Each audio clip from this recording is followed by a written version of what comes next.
अरे काय साक्षी, एवढा वेळ असते होय? तुझी वाट बघून बघून इथं म्हातारा झालो ना मी. अरे मम्मी सोबत जरा बाहेर गेले होते.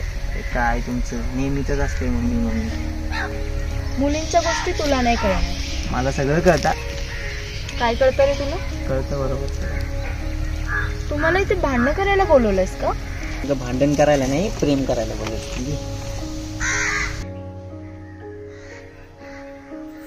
हॅलो हॅलो, साक्षी कुठे आहे तू? निघती आता 5 मिनिटात.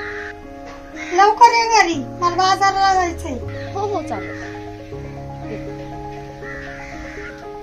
तुम्ही बसा, मी निघते.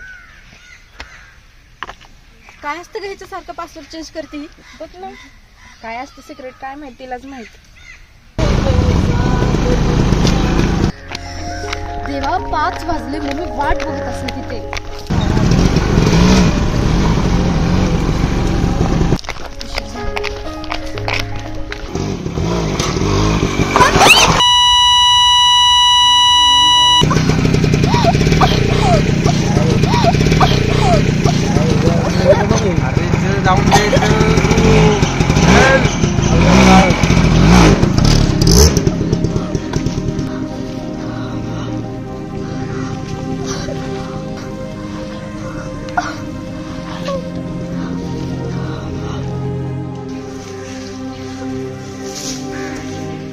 ताई, ये ताई, ताई, ये ताई.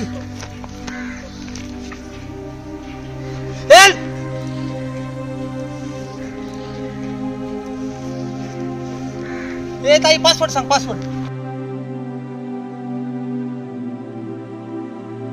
नमस्कार मित्रांनो, तर तुम्ही आत्ताच बघितलं असेल की या समाजामध्ये जसा हा मोबाईल आला आणि मोबाईलमुळे जी माणसं तुटली गेली. एकाच घरामध्ये 3-3, 4 जण असतात आणि त्यांच्याकडे मोबाईल असतात. ते संपूर्ण माणसं शेजारी बसतात, पण एकमेकांबरोबर बोलत नाही, कारण त्या मोबाईलमध्ये गुंतलेले असतात.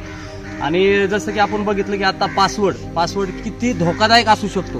ठेवा पासवर्ड, पण तो सारखा चेंज करू नका किंवा सोप्पा पासवर्ड ठेवा, जेणेकरून तो एखाद्याला अशी जर इमर्जन्सी आली तर त्याला तो खोलता आला पाहिजे. ठीक आहे, तुमच्या काही सिक्रेट गोष्टी असतील, सर्व मान्य आहे, परंतु पासवर्ड ठेवताना जरा विचार करा, कारण एखादी जर अशी सिच्युएशन आली तर किती मोठा घात होऊ शकतो हे आपण बघितलं. हेच माझं सांगणं. धन्यवाद.